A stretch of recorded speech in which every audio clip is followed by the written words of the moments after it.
Welcome back to Senior Healthty Care, where you will discover several recommendations for seniors. Today, we provide essential suggestions for seniors that cannot be overlooked. Over 50, strengthen your legs. Now, the exercises that reverse aging. A multitude of medics, academics, and fitness experts see a common first indicator of aging. The first evident deterioration in daily functionality manifests in the legs. The gradual decline of muscular mass and strength, clinically referred to as sarcopenia, significantly impacts more than only the difficulty of performing tasks. It elevates the danger of diminished mobility falls and reliance on others. The repercussions extend, influencing cardiovascular and metabolic health, emotional well-being, social engagement, and overall life quality. Individuals over 50 may already perceive subtle changes indicative of this process. Rising from a chair becomes more difficult. Ascending stairs induces fatigue, and traversing uneven surfaces seems more hazardous. These feelings are not only subjective, they indicate actual changes in muscle growth, strength, power, and neuromuscular coordination. Public health statistics underscore the gravity of these developments. Falls are among the primary causes of both fatal and non-fatal injuries among elderly individuals. The Centers for Disease Control and Prevention, CDC, indicates that millions of persons aged 65 and older have falls annually, with a significant proportion resulting in severe injuries, including hip fractures or traumatic brain injuries, necessitating hospitalization. Although environmental risks and drugs are factors, a prevalent underlying cause is insufficient lower limb strength and diminished balance. Hence, when an individual's center of gravity shifts abruptly, the legs fail to provide the necessary corrective torque promptly. The repercussions of reduced mobility are significant, since individuals who decrease their activity, whether due to pain or fear of falling, often become more sedentary. Sedentary activity exacerbates blood pressure regulation, insulin resistance, body composition, and cardiovascular health. The loss of autonomous mobility may lead to social disengagement, anxiety, and sadness, which subsequently diminish activity levels and exacerbate deterioration. Encouragingly, extensive research in exercise science and gerontology reveals definitive actionable remedies. Age-related muscle deterioration and functional decrease are not an unavoidable permanent fate. Through persistent focused resistance and balance, training individuals may decelerate, halt, and perhaps partly reverse sarcopenia. Well-structured programs provide significant improvements in muscle growth, strength, and everyday functionality, even among those who have been mostly inactive. Muscle and neural system adaptations persist throughout life. The musculoskeletal system stays receptive to appropriate stimuli. The benefits of exercise articulated simply. Muscle protein synthesis resistance and enough stimuli induce muscle fibers to produce more contractile proteins. Over weeks and months, this facilitates hypertrophy and enhances force generation. Neural adaptations, particularly in the first stages of a training regimen. The neural system enhances its ability to recruit motor units efficiently and synchronize muscles in functional patterns. This often accounts for strength gains before significant muscular hypertrophy.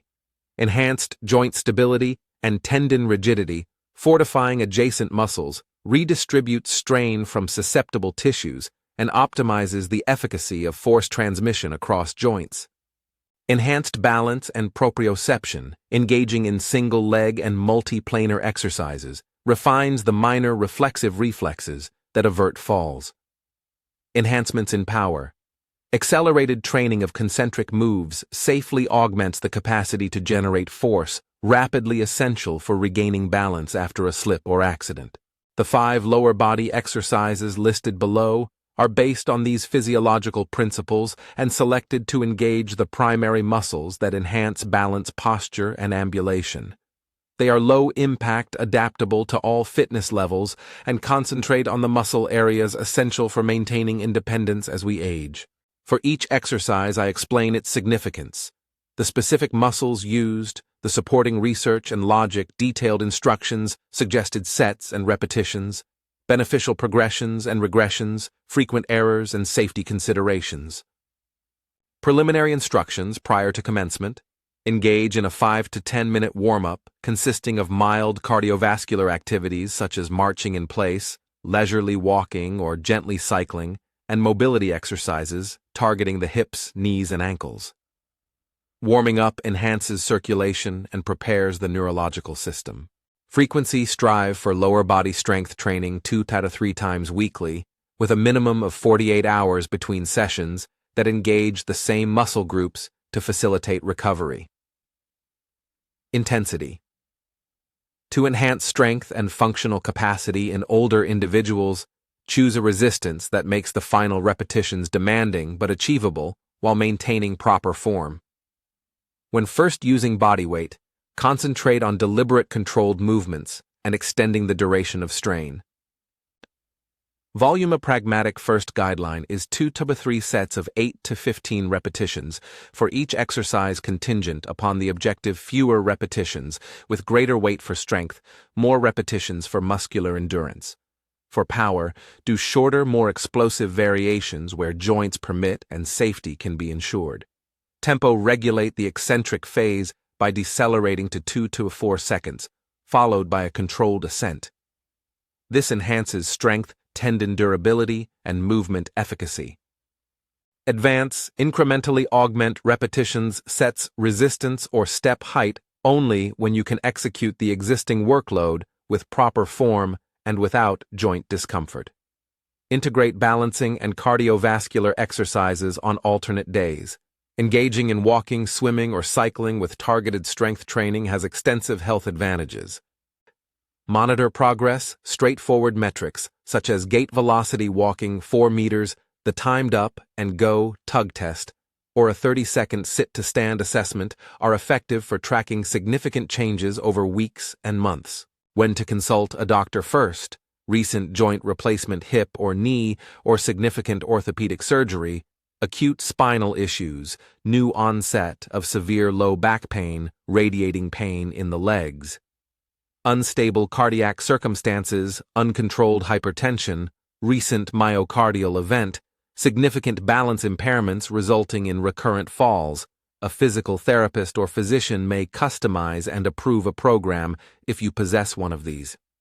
Proceeding to the 5 exercises. Initial exercise: lateral step with a half squat. Significance: human movement transpires in 3 planes: anteroposterior, sagittal, lateral frontal, and rotational transverse. Daily activities often prioritize sagittal motions, with walking and squatting mostly emphasizing forward and backward motion. Frontal plane strength is essential for activities such as entering and exiting a vehicle, navigating through crowds, or recovering from a lateral slide. With advancing age, hip abductors, muscles responsible for leg abduction and pelvic stabilization, often deteriorate due to disuse and prolonged durations of sitting.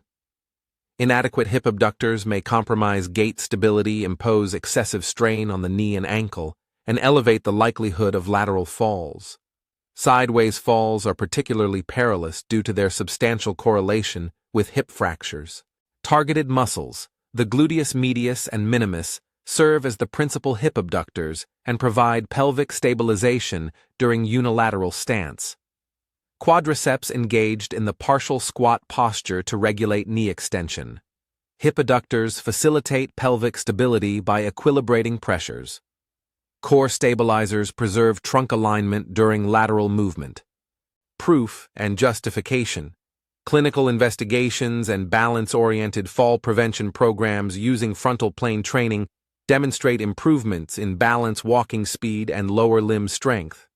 Enhanced hip abductors correlate with a decreased incidence of falls, and focused hip abductor exercises help alleviate knee discomfort in individuals with osteoarthritis by improving limb alignment and mitigating inward knee collapse valgus.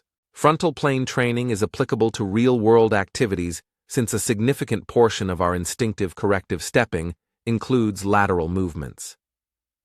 Procedure for execution, step by step. 1. Assume an upright posture with feet positioned at hip width. Gently flex your knees, avoid locking them, and engage your core moderately. 2. Flex slightly at the hips and descend into a shallow mini squat about 20-30 degrees of knee flexion. Maintain this stance for the duration of the set. 3. Transfer your weight to the left leg and extend the right foot laterally, resting gently on the midfoot. Position the feet shoulder-width apart or somewhat wider, ensuring the movement is controlled and intentional. 4. Return the left foot to a hip-width stance alongside the right, maintaining the half-squat position. 5.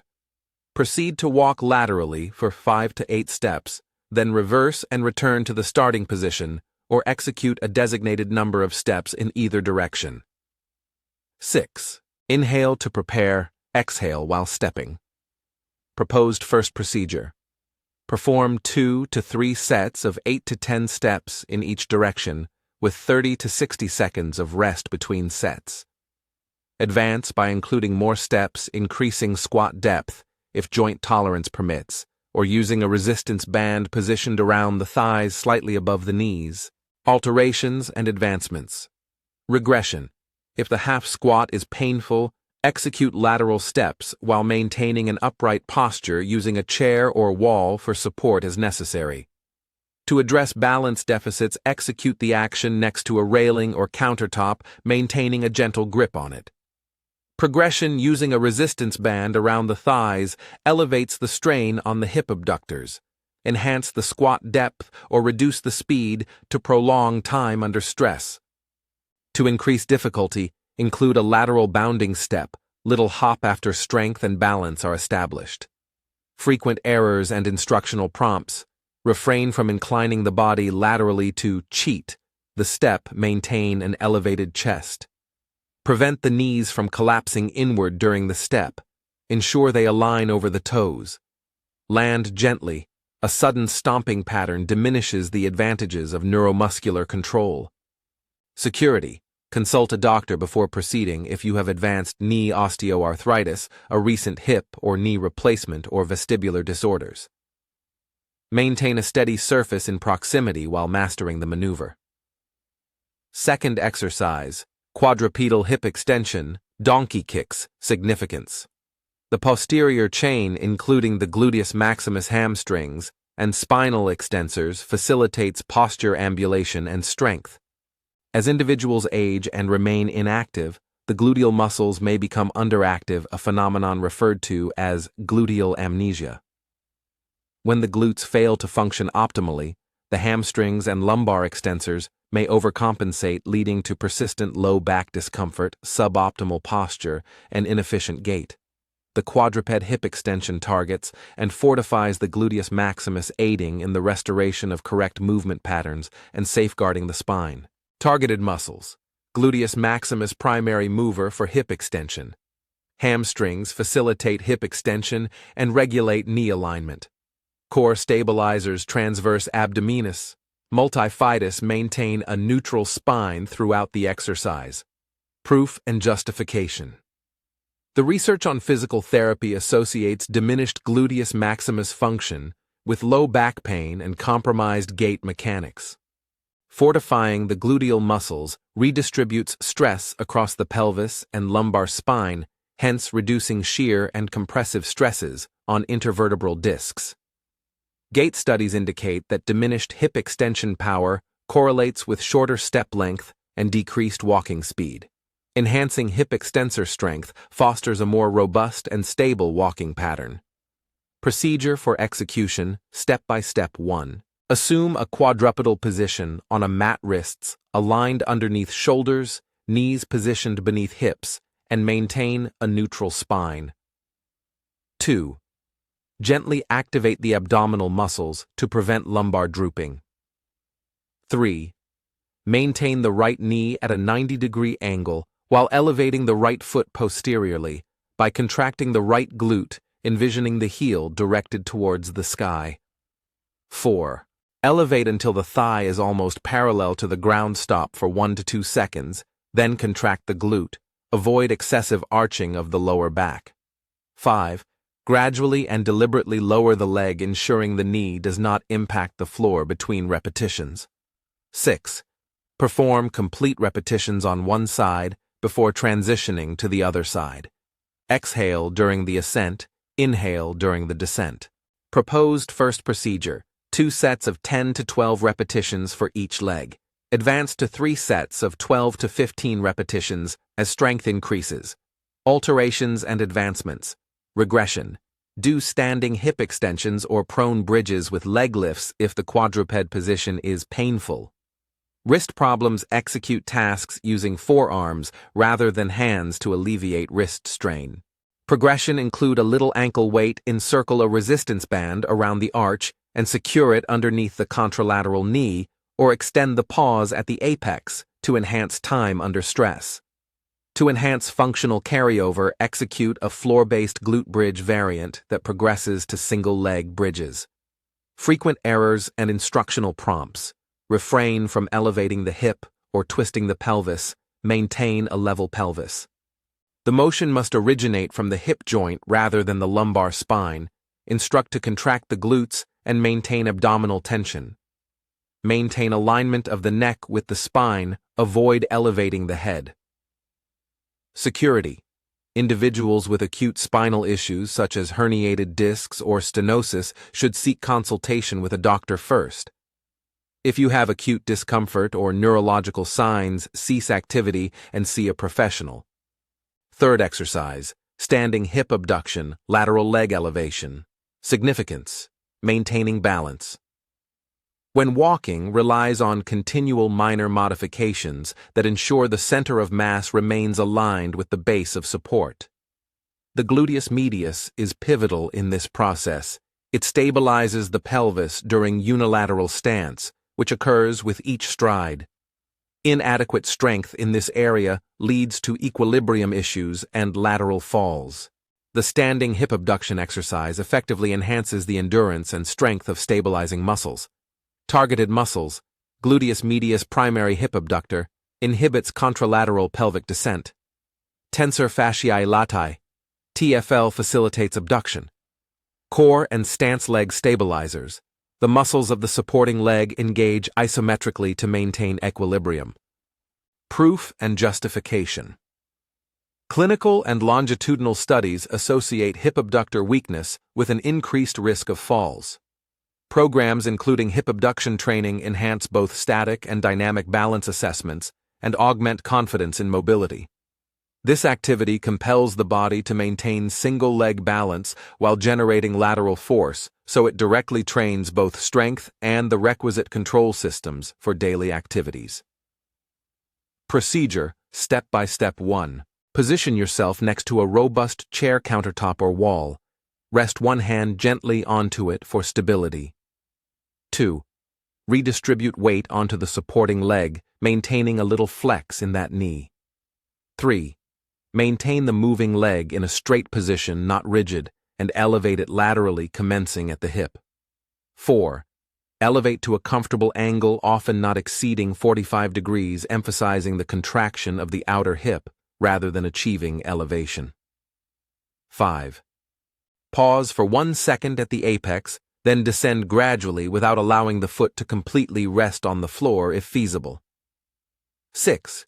Maintain an erect torso. Avoid leaning to the contralateral side. Complete all repetitions on one side prior to transitioning. Proposed first procedure: perform 2 to 3 sets of 10 to 12 repetitions on each leg, with a rest interval of 30 to 60 seconds between sets. Alterations and advancements. Regression: execute side-lying hip abductions on the floor to eliminate balancing requirements and target the gluteus medius specifically. Progression: include a little ankle weight or a resistance band around the ankles, or execute the exercise without hand assistance to enhance balance difficulty.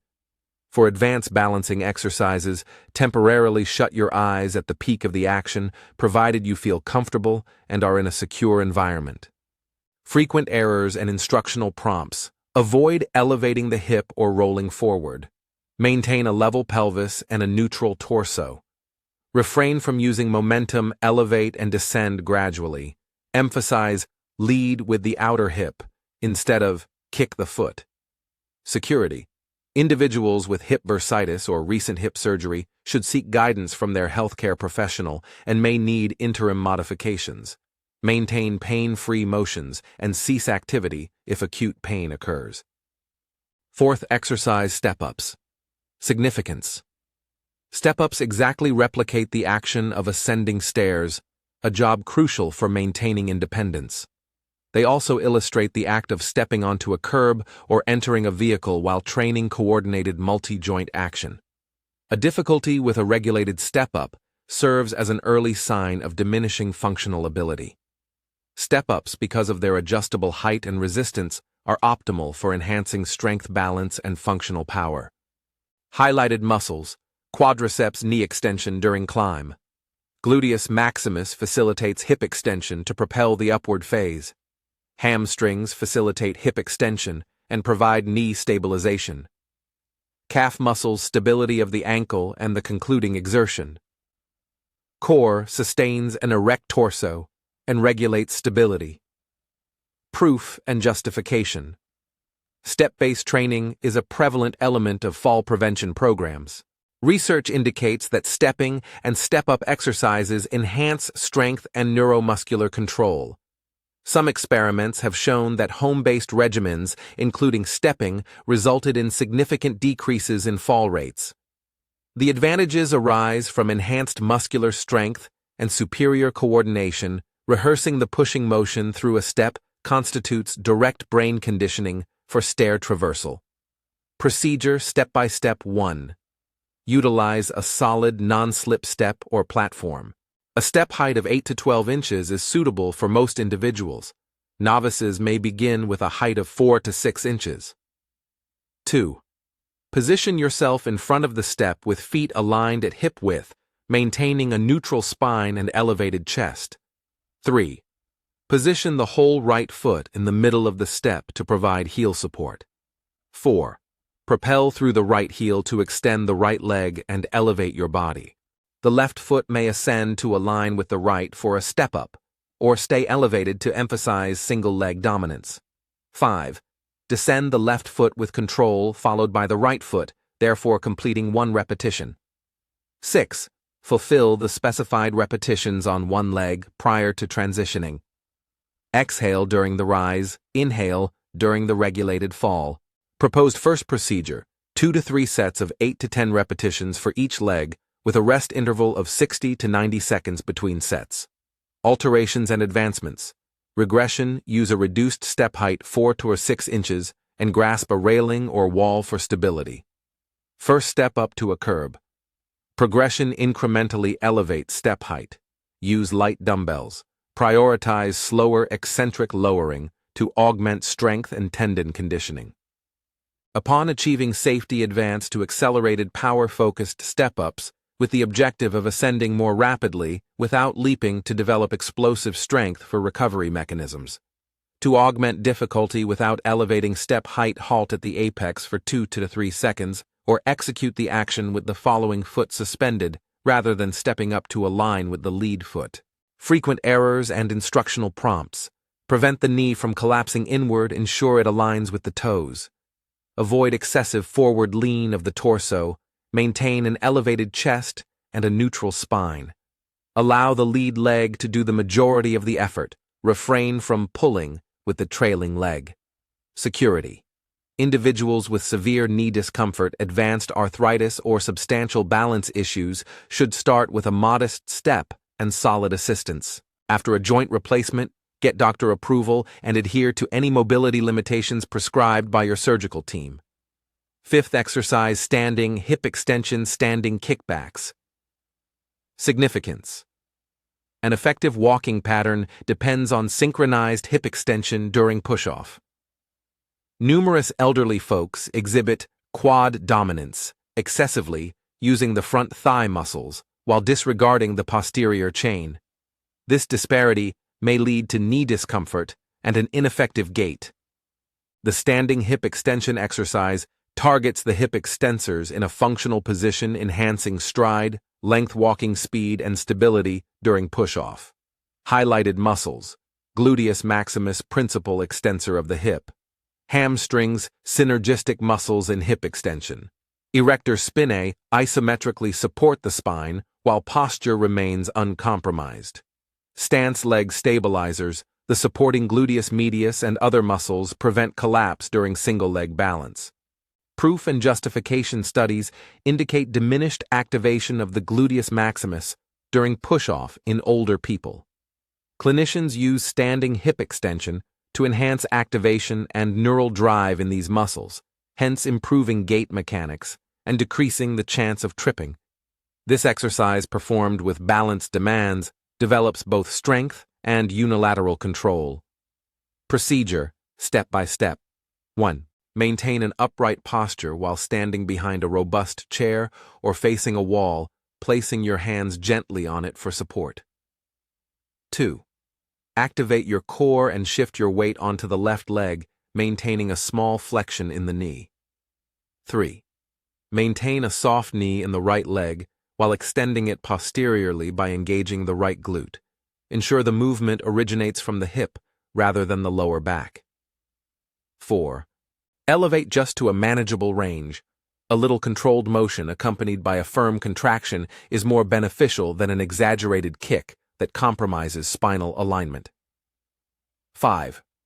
Pause for 1 to 2 seconds at the conclusion of the movement, then descend gradually and with control. 6. Maintain an erect torso and complete all repetitions on one side prior to transitioning. Proposed first procedure 2 to 3 sets of 10 to 15 repetitions for each leg with a rest period of 30 to 60 seconds between sets. Alterations and advancements: regression, do prone hip extension while lying face down if standing balance becomes a challenge. Progression: encircle a resistance band around the ankles, include ankle weights, reduce the speed with a longer hold at the apex, or execute without support to enhance balance challenges.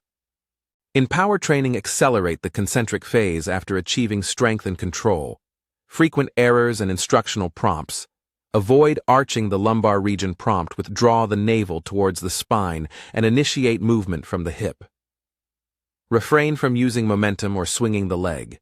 Concentrate on deliberate contractions. Security. Individuals with acute low back discomfort, spondylolisthesis, or who have had recent spinal surgery should see a doctor before proceeding. Cease or retreat if you get lumbar discomfort. Integrating components, a hands-on workshop with program illustrations presented below, are some methods for integrating these workouts into a weekly regimen.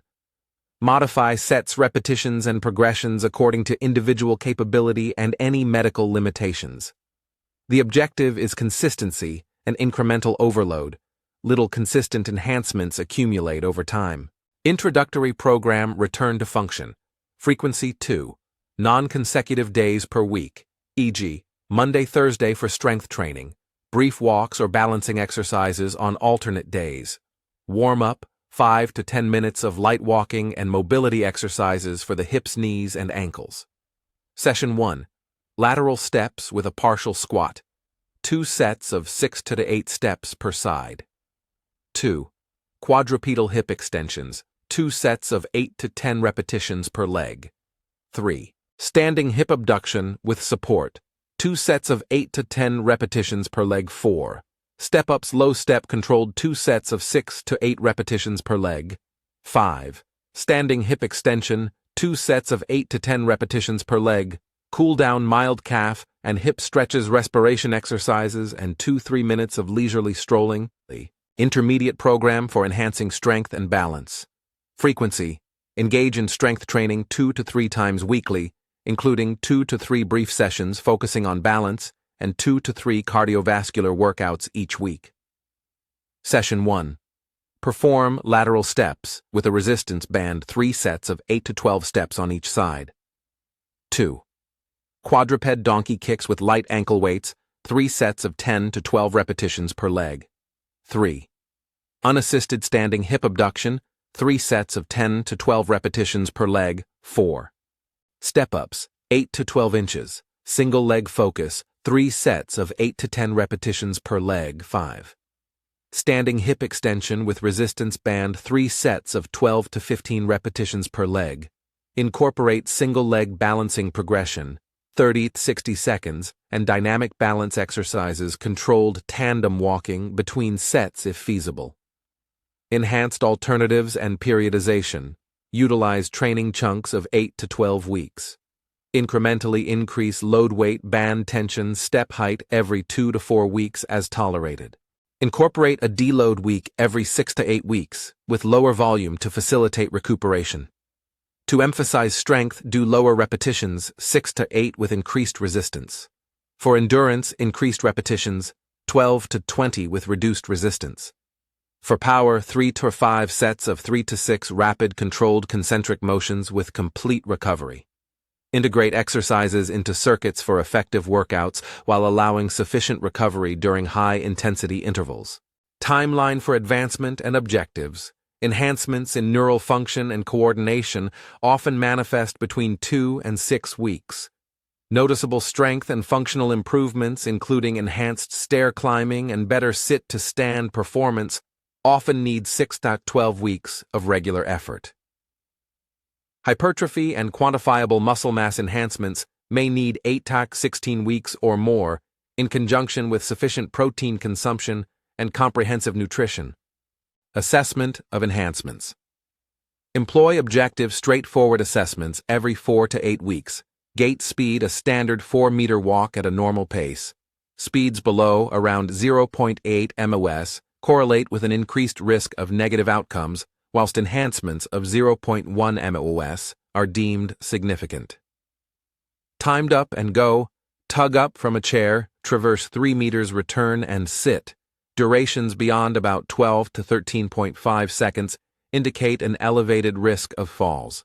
Enhancements of 1 to 2 seconds are significant. 30-second sit-to-stand, the count of complete stands from a chair within 30 seconds. Increases signify enhancements in functional leg strength. Single leg balance duration of standing on one leg with minimum oscillation. Strive for progressive improvement. Maintain a training record, documenting sets, repetitions, step height, resistance, and observations on felt effort and discomfort to assess improvement. Pragmatic recommendations for compliance and safety.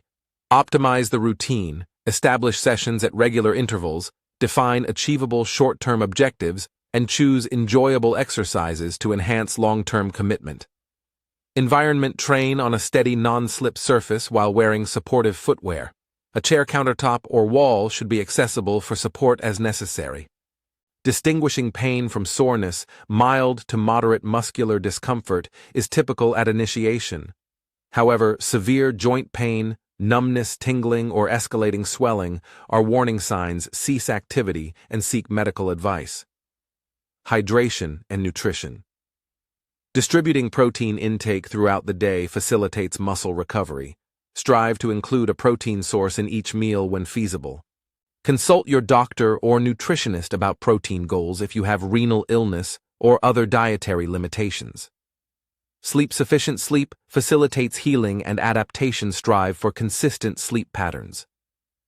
Supervision: individuals with intricate medical conditions or significant balance issues gain advantages from an initial consultation with a physical therapist to guarantee proper technique and tailored advancements. Integrating other modalities, aerobic exercises such as walking, cycling, and swimming, and coordination-enhancing activities like Tai Chi augment strength training for the purposes of fall prevention and cardiovascular health.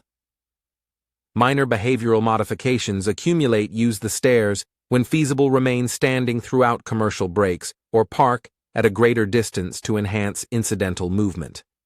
Adjustments for prevalent circumstances. Knee osteoarthritis: emphasize pain-free range, emphasize controlled eccentric exercises, use reduced step heights, and explore aquatic treatment for low-impact strength training. Refrain from doing deep squats if they elicit discomfort.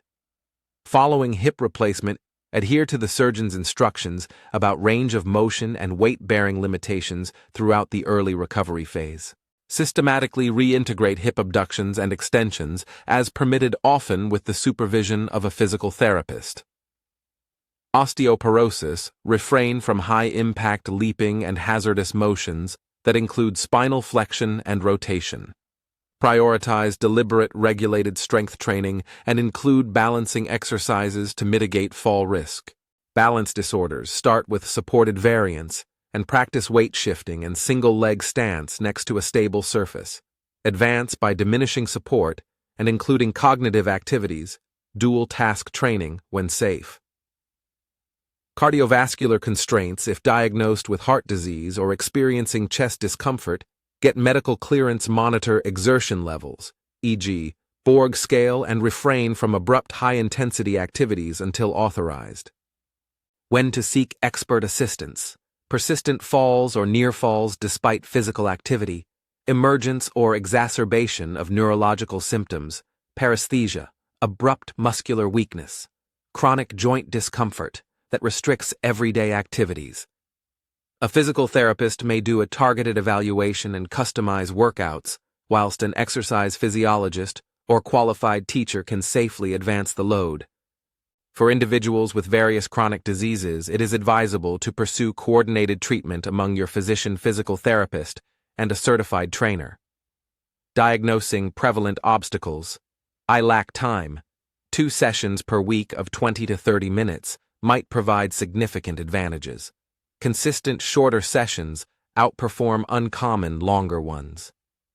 I lack equipment. These workouts need little apparatus, merely a robust chair, a step or a steady curb, and optionally, a resistance band. I fear falling. Start with supported regressions next to a countertop and engage in confidence-enhancing balancing exercises under observation. My joints are painful. Choose pain-free ranges, minimize step heights, and use aquatic alternatives where suitable. I do not observe progress. Monitor basic metrics, monthly contemplate a little increase in load, and consult a specialist to assess the method if improvements stagnate. Several concluding practical observations. Acknowledge discomfort that differs from typical muscular exhaustion. While soreness is anticipated, acute joint pain or neuropathic symptoms serve as indicators to cease activity and seek medical advice. Exercise patience and maintain consistency. Significant practical improvements arise from consistent practice, 2 to 3 sessions weekly supplemented by everyday exercise. Prioritize the quality of movement rather than the quantity. Effective technique reduces the danger of damage and enhances applicability to real-life activities. Acknowledge functional improvements, enhanced ability to rise from a chair, reduced instances of breathlessness while walking, or heightened confidence on stairs represent significant achievements beyond just statistics. Apparatus and minor acquisitions that assist. Resistance bands, cost-effective, portable, and ideal for progressive overload. A steady step or aerobic platform. Several community centers and home improvement shops provide adjustable stairs. Lightweight ankle weights or tiny dumbbells beneficial for advancing hip extensions and step-ups. A non-slip mat and supportive footwear minimize fall risk and enhance comfort during workouts. A brief weekly sample for an individual with moderate activity levels. Monday strength training session, comprehensive program, outlined in intermediate plan, 30 to 40 minutes. Tuesday 20-30 minute brisk walk followed by 5 minutes of supported single-leg stance work. Wednesday rest or mild yoga to enhance mobility. Thursday strength training session, 30 to 40 minutes. Friday cycle or swim for 20 to 30 minutes. Saturday, engage in balance exercises and go on an extended walk or participate in an activity such as gardening. Sunday rest and little stretching. Collectively, these 5 workouts target the prevalent and significant deficiencies seen in persons over 50: diminished hip abductors and extensors, underactive posterior chain musculature, deteriorating balance, and decreased functional power. Research and clinical experience indicate that focused, regular repetition of these exercises increases muscle development, and strength improves balance and gait mechanics, and reduces the risk of falls and loss of independence.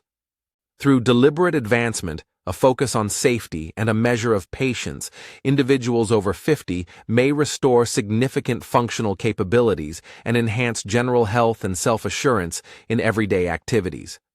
I may assist you in customizing these workouts into a tailored 8-week regimen, propose simple home-based methods to monitor progress, or delineate precise regressions and progressions for your health condition. Thank you for watching the video. Please, let us know your thoughts and goodbye for now.